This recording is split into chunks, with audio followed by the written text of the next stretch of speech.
이번 영상은 서류와 두류에 대해 살펴보겠습니다. 서류는 감자고구마 같은 뿌리, 덩이줄기에 전분이 많이 저장된 식물을 말해요. 시험에서는 궤경류라는 표현도 나옵니다. 우리가 잘 아는 타파오카는 카사바에서 얻은 거고, 곤약은 구약 감자로 만든 거예요. 서류의 영양 성분은 탄수화물이 가장 많고, 단백질과 지방은 아주 소량만 포함되어 있습니다. 서류는 감자와 고구마가 중요한데요. 감자부터 볼게요. 감자는 전분의 함량에 따라 점질 감자와 분질 감자로 나뉘어요. 점질 감자는 전분 함량이 낮고 수분이 많아서 단단하고 잘 부서지지 않아요. 그래서 조림이나 볶음처럼 모양을 유지해야 하는 요리에 잘 맞습니다. 우리나라 감자가 대부분 점질 감자라서 감자조림이나 감자채 볶음이 자연스럽게 잘 되는 거예요. 반대로 분질 감자는 전분 함량이 높고 수분이 적어서 푸슬푸슬하고 쉽게 부서져요.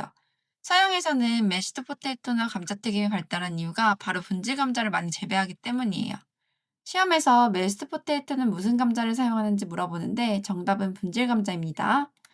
다음은 고구마 살펴볼게요. 고구마는 가열하면 단맛이 증가하는 특징이 있어요.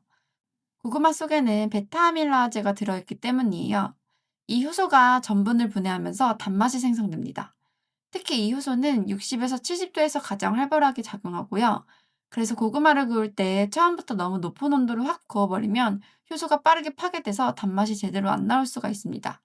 초반에 중저온에서 천천히 익혀주면 훨씬 더 달달한 고구마를 만들 수 있습니다. 시험에서 고구마 가열 시 단맛이 생성되는 이유는 하면 베타아밀라제입니다. 다음 두류에 대해 살펴볼게요. 두류에는 대두, 팥, 녹두, 완두, 강낭콩, 땅콩 같은 것들이 있어요.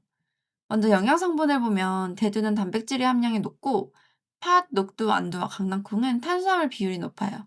땅콩은 지방 함량이 가장 높습니다. 두류의 탄수화물에는 스타키오스라는 올리고당이 들어있는데요. 이 올리고당은 소화가 잘 되지 않아서 장에서 가스가 발생해요. 그래서 콩을 먹으면 더부룩하거나 가스가 차는 거예요. 다음은 두류에서 가장 중요한 성분인 단백질을 볼게요. 두류 단백질의 주성분은 글로불린이고 글로불린은 글리시닌과 콩글리시닌이라는 두 가지로 나뉘어요. 시험에서 콩 단백질은 했을 때 글로불린, 글리시닌 모두 정답으로 등장할 수 있으니까 둘 다 꼭 기억해 주셔야 합니다. 다음은 두류의 특수 성분이에요. 먼저 사포닌인데요. 사포닌은 거품을 잘 만들어내는 성질이 있어서 콩을 삶을 때 위에 거품이 생기는 이유가 이것 때문이에요.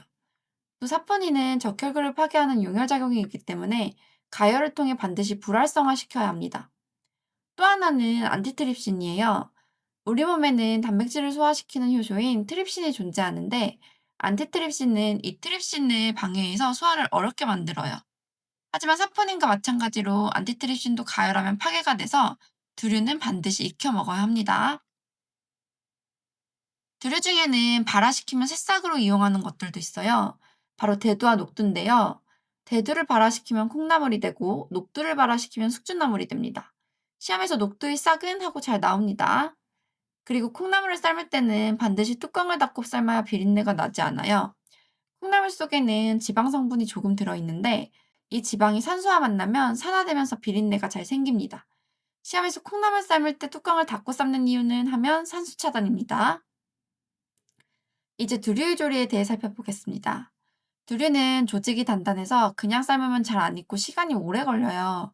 그래서 조리하기 전에 콩을 부드럽게 만드는 연화작용이 필요한데요. 가장 기본이 불리기입니다. 이때 연화작용을 도와주는 것들이 몇 가지 있어요. 먼저 연수를 사용하는 방법이에요. 연수는 무기질이 적은 물이라 콩을 단단하게 만들지 않아서 물이 잘 흡수돼요. 반면에 무기질이 많은 경수는 콩껍질을 단단하게 만들어서 물이 잘 안 들어가게 합니다. 다음은 베이킹소다 같은 중조를 넣는 방법이에요. 중조는 알칼리성이기 때문에 콩 조직을 부드럽게 만들어 연화를 촉진시켜줘요. 하지만 단점도 있는데 콩 속에 들어있는 비타민 B1을 파괴하기 때문에 많은 사용은 좋지 않습니다. 그리고 1%의 소금을 첨가하는 방법도 있어요. 1%의 소금은 콩껍질을 살짝 벌어지게 해서 물이 들어가기 좋게 만들어줍니다. 반대로 설탕은 연화를 방해해요. 설탕이 들어가면 산토압이 높아져서 물이 콩 안으로 잘 들어가지를 못합니다. 여기까지는 대부분의 콩에 적용되는 내용이지만 하나 예외가 있는데요. 팥은 불리는 과정 없이 바로 가열을 해줘야 돼요. 다른 콩들에 비해 불리는 시간이 너무 길어서 불리다가 상할 수 있기 때문입니다. 다음은 두류의 단백질 응고에 대해 살펴볼게요. 두류의 단백질인 글로불린은 칼슘이나 마그네슘 같은 금속 이온을 포함한 무기염류가 첨가되면 단백질이 변성되면서 응고가 됩니다. 그래서 시험에서 두류의 단백질을 응고시키는 성질은 하고 무기염류라고 나올 때도 있고 금속염류라고 표현될 때도 있습니다. 둘 다 같은 뜻으로 보시면 되고요. 이 원리를 이용한 대표적인 식품이 바로 두부예요. 두부를 만들 때 사용하는 무기염류에는 다음과 같은 것들이 있습니다. 염화칼슘, 황산칼슘, 황산마그네슘, 염화마그네슘이 있어요. 시험에서 분자식만 나오는 경우도 있어요. 칼슘의 원소기호는 Ca이고 마그네슘의 원소기호는 Mg니까 이 두 가지를 기억해 두시면 도움이 될 거예요.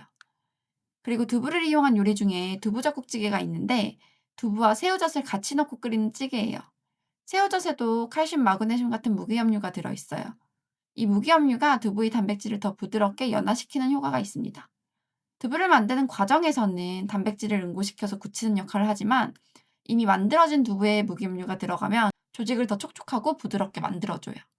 그래서 시험에서 두부젓국찌개에 새우젓을 넣으면 더 부드러워진다를 고르시면 됩니다. 다음은 두유를 이용한 가공식품을 볼게요. 대두를 이용한 식품에는 두유, 비지, 유부, 유바가 있어요. 두유는 콩을 갈아서 찌꺼기를 걸러낸 액체고, 비지는 두유를 만들고 남은 찌꺼기, 유부는 얇게 썬 두부를 기름에 튀긴 것, 유바는 두유를 끓일 때 표면에 형성되는 얇은 막을 걷어 만든 식품이에요. 그리고 청포묵은 대두가 아니라 녹두를 이용한 식품입니다. 마지막으로 발효식품 살펴볼게요. 여기서 중요한 건 어떤 미생물이 발효를 담당하느냐예요. 발효 미생물은 크게 곰팡이인 코지와 세균인 바실러스가 있어요. 먼저 코지를 이용한 발효식품에는 간장, 된장, 고추장, 미소가 있습니다. 반면 바실러스를 이용한 발효식품에는 청국장과 낫또가 있어요. 기출문제 같이 풀고 마무리할게요. 점성이 없고 보슬보슬한 메시드 포테이토용 감자로 가장 알맞은 것은? 정답은 1번입니다. 분질 감자는 전분 함량이 높고 수분이 낮아서 삶으면 보슬보슬하게 부서지기 때문에 메시드 포테이토에 적합합니다. 고구마 가열 시 단맛이 증가하는 이유는? 정답은 4번입니다. 고구마에는 베타아밀라제가 들어있어서 가열하면 베타아밀라제가 전분을 분해해서 단맛이 생성됩니다. 두부를 만들 때 콩 단백질을 응고시키는 재료와 거리가 먼 것은? 정답은 4번이에요. 이렇게 분자식이 나올 수도 있습니다. 다음 가공 장류 중 삶은 콩의 코지를 이용하여 만든 장류가 아닌 것은? 정답은 3번입니다. 간장, 된장, 고추장은 코지, 청국장은 바실러스를 이용한 발효식품이에요.